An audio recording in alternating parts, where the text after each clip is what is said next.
प्रेक्षक नमस्कार. मी आज आलेलो आहे बोरी गावामध्ये. बोरी खोडद जिल्हा परिषद गटामध्ये असणारे हे गाव आहे. या गटात तिरंगी लढत होते.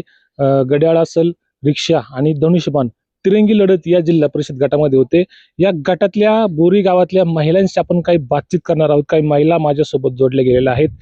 महिलांना काय वाटतंय की या गटामध्ये कशी परिस्थिती राहील, एकंदर महिलांचा कुणाला पाठिंबा असेल तुमचा? मी सुवर्णा विश्राम डेरेमाळा येथून मी बोलत आहे. आणि आमच्या इथं जास्त हवा तर पांडुरंग पवारांचीच आहे. कारण की आमच्या क्षेत्रामध्ये ते काही कार्य करत नसतानाही त्यांनी तितके आमची महिला असो, पुरुष असो किंवा सगळीच कामं त्यांनी व्यवस्थित केलेली आहेत. आणि आमच्या इथं सिद्धेश्वर इथले एक प्रत त्यांनी मंजूर करून आणून आमच्या गावचा भरपूर त्यांनी विकास केलेला आहे. म्हणून आमचं मत त्यांनाच राहील. आणि आता कविताताई त्यांच्या पाठीमागे आहेत, तर कविताताई पण त्याचप्रमाणे काम करतील याची आम्हाला खात्री तर आहेच. परंतु आमच्या ज्या महिला आहे, महिला बचत गट आहेत आमचे 2-3, त्याची पण ते म्हणजे आम्ही काही समस्या असल्या तर आम्ही त्यांच्याकडे नेल्या त्या व्यवस्थित आम्हाला समजून सांगतात, बोलतात आणि महिलाच एक महिलेला समजू शकतात. म्हणूनच आम्ही त्यांनाच मत द्यायचं ठरवलेलं आहे. तशाच प्रमाणे त्यांनी एकदा गेल्या वर्षी आमच्या इथे गणपतीच्या वेळेस आले होते. त्यांनी पाहिले आमची परिस्थिती इथे काय होती. येण्यासाठी चांगला रस्ता सुद्धा नव्हता. तर पांडुरंग पवार यांनी सांगितले की आम्ही हा तुम्हाला रस्ता बनवून देऊ. त्यांनी गवाही दिली आणि एकाच महिन्यामध्ये त्यांनी काम चालू केलं. त्यांनी आता ते डांबरीकरण पण करून देणार आहेत. आणि आमचं सभामंडपाचं पण काम ते बोलले, तुम्ही कागदपत्र डॉक्युमेंट्स पूर्ण क्लिअर ठेवा, आम्ही तुमचं लगेच बनवून देऊ. आणि आमची गटारं सुद्धा सगळी ओपन होती. त्यांनी त्याचं पण त्यांनी काम करून दिलेलं आहे. म्हणून तर आम्ही त्यांनाच मत देणार आहे. त्यांच्याकडे कोणाचा पाठिंबा असू नाही ते नसो, पण आमचा पाठिंबा त्यांच्या मागे आहेच. आमच्या सगळ्या महिलांचा पाठिंबा त्यांच्या मागेच आहे. आणि एवढंच.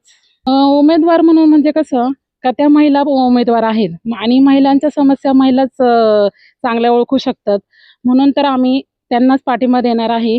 आणि आम्ही म्हणजे त्यांच्याच म्हणजे पाठीमागे कोणाचा पाठिंबा हे बघून नाही देते, तर त्यांच्या कामांकडे बघून आम्ही त्यांचा निवड केली आहे आम्ही. कारण की त्यांची कामं भरपूर चांगली आहेत. आमच्या इथं कोणत्याही प्रकारचे हे नसताना सुद्धा त्यांनी आमच्या इथे एवढी कामं केलेली आहेत की ती हे नाही आहेत. कोणाचं सुखदुःख असू दे, कोणाचं काही असू दे, ते येतात, बोलतात. म्हणून तर आम्ही त्यांनाच पाठिंबा देणार आहे आणि आमचं मत त्यांनाच असणार आहे, अपक्ष असले तरी पण. आपल्या राज्याचे आमदार याचे आमदारसुद्धा अपक्ष असताना निवडून आले, तर ते काय येऊ शकत नाही. म्हणून आम्ही त्यांनाच. तर त्या आमदारांची पण रिक्षा होती, आता कविता पवार यांची पण रिक्षा आहे. कशी हो. रिक्षा? रिक्षा तर जोरातच पळणार आहे. सुसाटच पळणार आहे. त्यात काही विषयच नाहीये. त्याच्यामुळे आम्ही रिक्षालाच मत देणार आहे. आणि आमचे 4-5 महिलांचे गट आहेत. आम्ही सगळ्यांमध्ये म्हणजे तोच हे असणार आहे. कोणते बचत गट? आमचे बचत गट मुंजेबा महाराज स्वयंसहाय्यता बचत गट आहे, एक स्वामी समर्थ बचत गट आहे आणि एक आदर्श महिला बचत गट आहे. आमच्या इथे 3 महिला बचत गट आहे की ते आम्ही चालवतो. प्रत्येक गटामध्ये 15-15 महिला आहेत आणि आमचा सगळ्यांचा पाठिंबा त्यांनाच आहे. कारण की ते आमच्या सगळ्या हे करतात, मान्य म्हणजे काही शंका असो काही असो ते आमच्या मान्य करतात. त्याच्यावरती आम्हाला सविस्तरपणे सगळंच बोलतात. म्हणून तर आमचा त्यांनाच पाठिंबा आहे.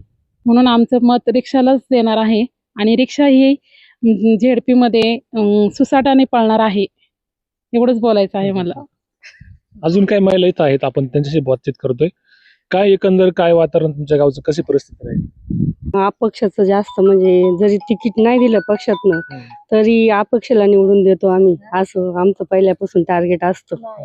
कारण आम्हाला महिला पाहिजे असतात, कारण महिलांना समजून घेत असतात, म्हणून महिलाच पाहिजे असतात. बस. कोणती महिला पाहिजे तुम्हाला?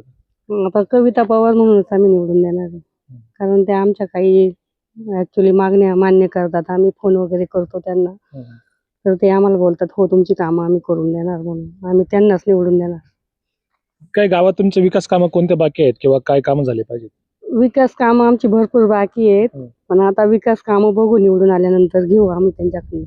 आता ही जी काही निवडणूक ठाकली आहे जिल्हा परिषद आणि पंचायत समितीची, तर जे काही आता उमेदवार जे काही उभे आहेत, काही पक्षांगत आहेत किंवा काही अपक्ष आहेत, तर आता आपण जर पाहिलं ह्या विभागात तर पांडुरंग पवार साहेबांच्या मार्फत ज्या टायमाला ते जिल्हा परिषद सदस्य नव्हते त्याही वेळेस त्यांनी त्यांच्या मार्फत राहिलेला प्रलंबित जो रस्त्याचा प्रश्न होता, जे काही पावसाळ्याचं किंवा हे पुढे खड्ड्यांचा जास्त प्रश्न होता, तर तो त्यांनी त्यांच्या कानावर घातल्याच्या नंतर त्यांनी व्यवस्थितपणे मार्गी लावून त्यासाठी निधी टाकला. आता हे पुढचा 10 लाख रुपये 10 लक्ष काहीतरी असे अमाऊंट आहे, ती पुढच्या डांबरीकरणासाठी त्यांनी हे केलेलं आहे.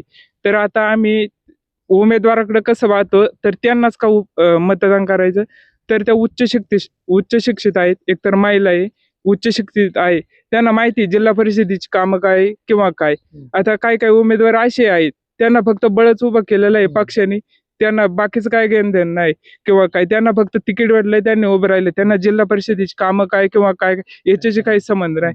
तर ज्या टायमाला हे कविता संदीपान पवार जे काही उमेदवार आहे त्या दिवशी माझ्या घरी प्रचारासाठी आल्या होत्या, तर मी त्यांच्यासंग बोलताना त्या मला एकदम व्यवस्थित, मी त्यांना जे काही प्रश्न विचारले त्यांनी एकदम एज्युकेशनल अशी मनाला पटतीन अशी उत्तरही त्यांनी दिली, मनाला भावतीन अशी. आणि ज्या टाइमला आता हे निवडणुकीचं समजा आत्ता वार आलंय, इथून मागच्या काळात गणपती म्हणा किंवा काय, प्रत्येक विभागात प्रत्येक उमेदवारांनी जाऊन आलं पाहिजे, काय शंका आहे किंवा काय काम आहे किंवा काय नाही, तसं आम्हीही जातोय, पण तसं त्यांनी कधीतरी आलं पाहिजे. कारण ते फक्त 5 वर्षातून निवडणुकीसाठी प्रचारासाठी विचारायला येतात. तसं आम्ही तिथपर्यंत पोहोचतोय, तसं त्यांनी आमच्यापर्यंत 5 वर्षातून माणसाला एकदा जायला काय हरकत नाही, तसं त्यांनी इथपर्यंत पोहोचलं पाहिजे. तसं पांडुरंग पवार साहेब गणपतीच्या टाइमला इथपर्यंत पोहोचले, त्यांनी आम्हाला शंका विचारल्या, आम्ही त्यांना सांगितलं बाबा आमचं इथं गणपतीचं जरा याचं सभा मंडपाचा जरा प्रलंबित प्रश्न आहे. तर ते म्हणले इथून पुढे आपण 1-2 वर्षात तुमची कागदपत्रांची पूर्तता करून आपण कुठं निधी बसतोय किंवा काय त्या मार्फत आपण निधी टाकून देऊ. गावात अजून त्यांच्या माध्यमातून काय काम झाले? गावात भरपूर कामं झाली असतील, पण मी माझ्या विभागाशी ना, आता गावातले प्रत्येक जण त्या ठिकाणचे नेते किंवा त्या ठिकाणी ते आपलं बघतात, पण आता माझा हा जो काही विभाग आहे, हा डेरेमाळा आहे किंवा काय, हा माझा वार्ड आहे, ह्या वार्डात त्यांच्या मार्फत किंवा वादर कोणी असलं, आता हे उगाच कोणतरी बोलायला लावले असं काय, अशातला काय भाग नाही. ज्याचं काम झालंय त्याचं रोखठोक बोलणारी माणसे मी कट्टर शिवसैनिक हिंदुत्ववादी माणसं आहे आम्ही, असं काय कोणी आणि इथून पुढच्या काळात पक्षाकडे बघून मतदान होणार नाही. कारण पक्ष आज इकडे येतो, उद्या सकाळी तिसरी काही संध्याकाळी परत चौथ्या ठिकाणी. आता पक्षाकडे बघून कामकाज होत नाही. आता शरददांच्या टाइमला आपण बघितलं, अपक्ष असून त्यांची रिक्षा हे चिन्ह होतं. काय झालं, मोठमोठे प्रस्थापित पक्षांची नेते मंडळी मंत्री सगळे येऊन गेले. काय झालं, अपक्ष राहून ज्या टाइमला जनतेचा कौल एखाद्या माणसाच्या पाठीमागे उभा असतो, त्या टाइमला त्या माणसाचं कुणीही काही करू शकत नाही. कोणत्या पक्षाचं तिकीट आहे किंवा कोणतं आहे काही होत नाही, त्या माणसाचं काम बोलत. आता पहिल्यासारखी जनता राहिली नाही, मग आंधळ्या वेंधळ्यासारखं जायचं आणि कुठेतरी चिन्ह दाबणे.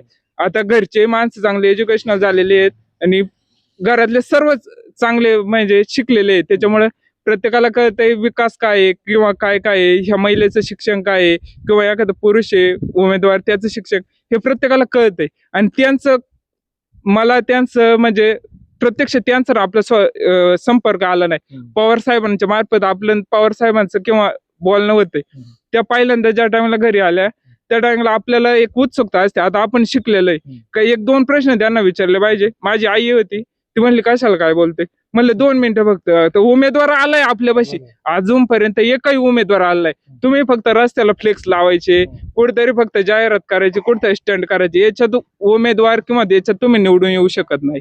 तुम्ही प्रत्यक्ष 5 वर्ष नाही, एकदा मला घरापर्यंत उमेदवाराच्या घरापर्यंत गेलं पाहिजे, त्याची काय शंका आहे किंवा आता काही लोक अशी आहे त्यांना जिल्हा परिषदेची कामं काय हेही माहिती नाही. तुम्ही सांगितलं पाहिजे बघ इथे असं आहे, आम्ही हे करून देऊ, तुम्ही आमच्याकडे एखादा अर्ज करा किंवा काय, हे सांगितलं पाहिजे. कधीतरी तुम्ही वर्षात एखाद्या गटात किंवा काय तुम्ही अशा रोज मिटिंग घेता, मग तुम्हाला कधीतरी एखाद्या वार्डात जाऊन एखाद्या गावात जाऊन एखादी तुम्ही सभा घेतली पाहिजे.